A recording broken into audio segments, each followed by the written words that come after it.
अस्सलाम वालेकुम स्टूडेंट्स। आज हम चैप्टर 13 के शॉर्ट क्वेश्चंस को डिस्कस करेंगे, जिनमें क्वेश्चन 1 है a potential difference is applied across the ends of a copper wire. What is the effect on drift velocity of electron by increasing potential difference. पहले part को हम discuss करेंगे। Potential difference और drift velocity का आपस का relation find करने के लिए आपने ये इक्वेशन याद रखनी है कि ड्रिफ्ट वेलोसिटी इक्वल होती है आई ओवर एन ए ई के, और चूंकि v is equal to I R का आपने फॉर्मूला पढ़ा है, तो यहां से I जो होगा ये v बाय आर के इक्वल होगा, और r जो होगी उसके लिए आपने इक्वेशन पढ़ी हुई है रो एल ओवर ए। यहां हम इस इक्वेशन को सबसे पहले चेंज करेंगे और यहां हम आर की इक्वेशन को पुट करेंगे पहले इस इक्वेशन में, यानी ये v over R rho L over A के इक्वल आ जाएगा, और फिर चूंकि ये आई के इक्वल है तो इसको हम पुट करेंगे इस इक्वेशन में।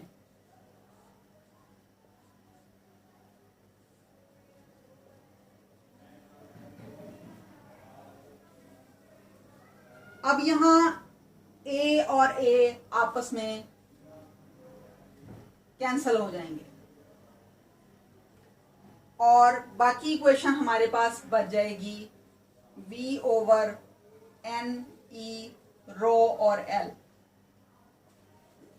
अब इसके मुताबिक अगर हम पोटेंशियल डिफरेंस और ड्रिफ्ट वेलोसिटी का आपस में रिलेशन फाइंड करें, जो कि क्वेश्चन में हमें पूछा गया है, तो ड्रिफ्ट वेलोसिटी और पोटेंशियल डिफरेंस आपस में एक दूसरे के डायरेक्टली प्रोपोर्शनल हैं, क्योंकि दोनों ही इक्वेशन में ऊपर मौजूद हैं। इस वजह से हमने ये नतीजा निकाला कि V D is directly proportional to V, और यहाँ चूंकि हम चेंज इन पोटेंशियल डिफरेंस निकाल रहे हैं, इसलिए ये ड्रिफ्ट वेलोसिटी डायरेक्टली प्रोपोर्शनल होगी चेंज इन पोटेंशियल डिफरेंस के। यानी अगर हम v को इंक्रीज करते हैं तो उससे ड्रिफ्ट वेलोसिटी भी इंक्रीज हो जाएगी। ये है आपके पहले पार्ट का आंसर। उसके बाद दूसरे पार्ट का आंसर भी हम इसी इक्वेशन से निकालेंगे।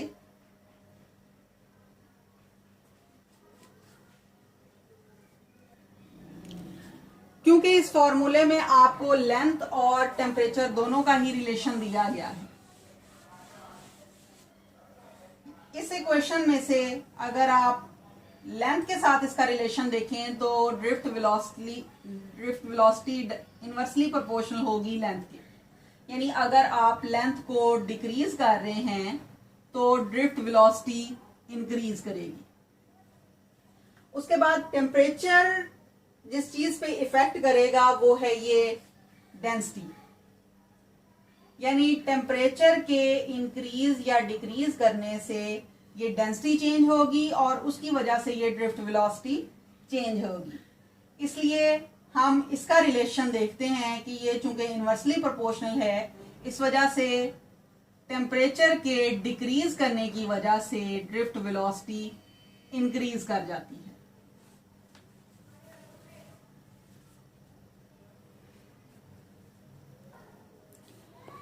सेकेंड शॉर्ट क्वेश्चन है, do bends in a wire affect its electrical resistance, explain. Bends का मतलब ये है कि आपने एक लंबी वायर ली है और उसको आपने तोड़ मरोड़ दिया है, यानी बेंड कर दिया है, मोड़ दिया है। अब लेंथ के साथ रेजिस्टेंस का क्या रिलेशन है, ये आपने पढ़ा था R is equal to rho L over A से। यहां पर रो तो कांस्टेंट रहेगी क्योंकि वायर वही है जिसको आप पहले स्ट्रेट ले रहे हैं और फिर बेंड कर रहे हैं, और उस वायर की लेंथ भी उतनी ही रहेगी, उस वायर का एरिया भी उतना ही रहेगा। सिर्फ उसकी अपीयरेंस चेंज होगी कि पहले अगर वो स्ट्रेट थी तो अब बेंड हो गई है। इसका मतलब ये है कि resistance of the wire do not effect by bending.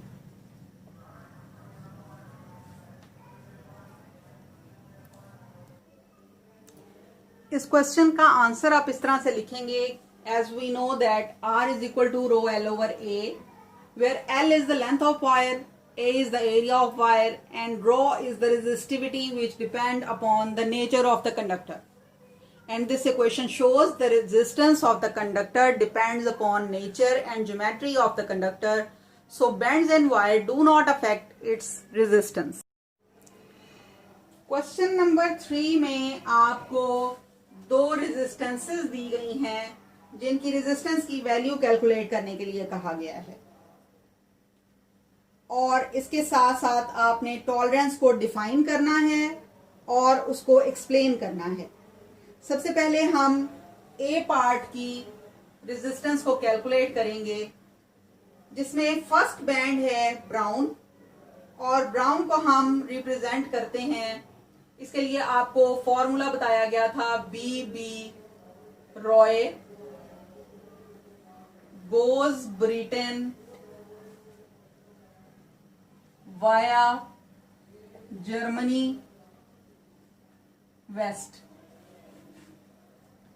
यानी इस कोड को आपने कैसे रीड करना है, इसमें B B R O Y, goes में जी, ब्रिटेन का बी, वाया का बी, जर्मनी का जी और डब्ल्यू फॉर वेस्ट। और इसके कोड को आपने कैसे लिखना है, B B R O Y goes Britain via Germany waste.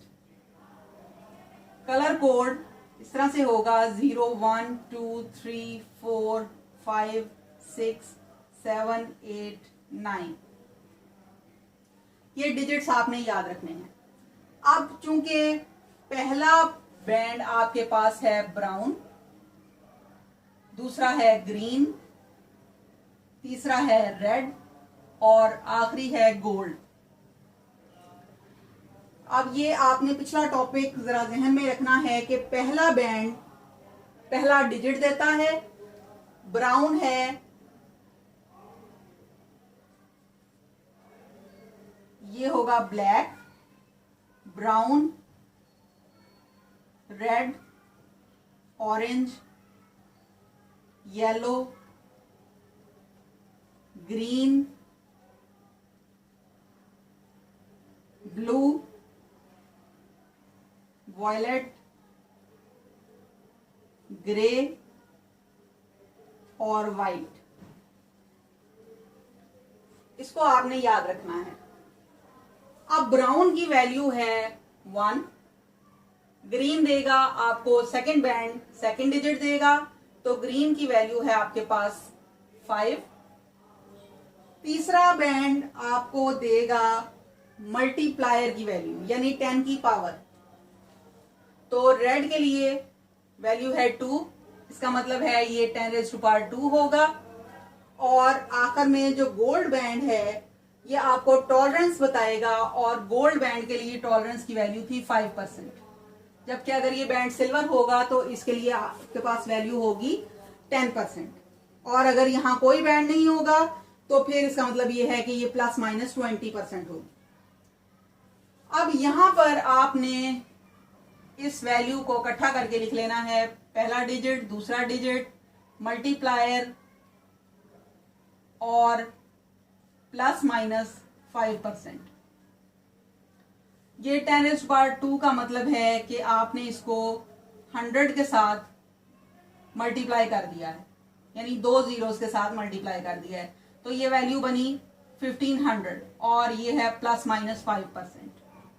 अब 5% को आपने किस तरह से निकालना है, 5% का मतलब होता है 5/100 और इसको मल्टीप्लाई कर देना है आपने 1500 के साथ 5% निकालने के लिए। अब ये 2 जीरोस इन 2 जीरो से कैंसिल हो जाएंगे और 15 5s are 75 ओहम्स, ये आपके पास आंसर आ जाएगा। अब आपने 1500 जो कि असल वैल्यू थी रेजिस्टेंस की, इसमें प्लस कर देना है इस 75 ओहम को, और साथ ही आपने इसमें माइनस कर देना है 75 को। जब आप माइनस करेंगे तो आपके पास ये वैल्यू रह जाएगी 1425, और जब आप इसको प्लस करेंगे तो ये आ जाएगी आपके पास 1575 ओम। यानी इस रेजिस्टेंस की वैल्यू 1425 से लेकर 1575 ओम के दरमियान में हो सकती है। अब इसी पैटर्न पे आपने सेकंड वाली जो बी पार्ट में डायग्राम दी गई है इसको इवेल्युएट कर लेना है।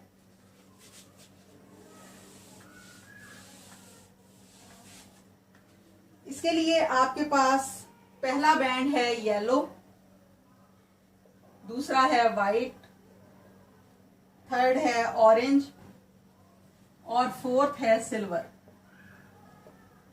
अब येलो आपको पहला बैंड देगा पहला नंबर जो कि है 4, दूसरा बैंड देगा आपको दूसरा नंबर जो कि है 9, तीसरा बैंड आपको देगा मल्टीप्लायर की वैल्यू यानी नंबर ऑफ जीरोस, तो ये 10⁻3, और सिल्वर कलर की टॉलरेंस होती है ±10%।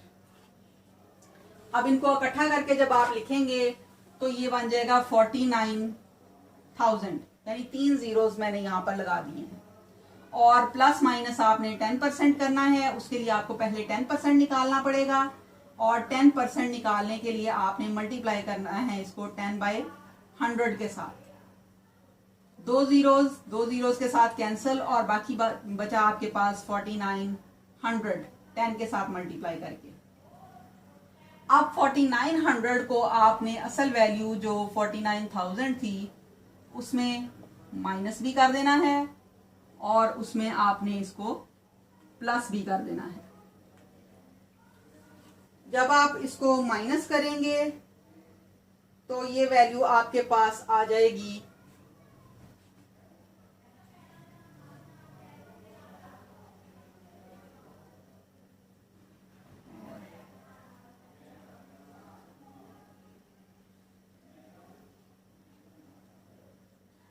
और जब आप इसको प्लस करेंगे तो ये वैल्यू आ जाएगी 009 और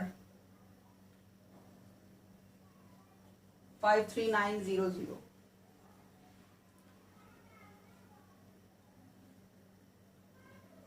ये है आपके पास रेजिस्टेंस की वैल्यू की रेंज।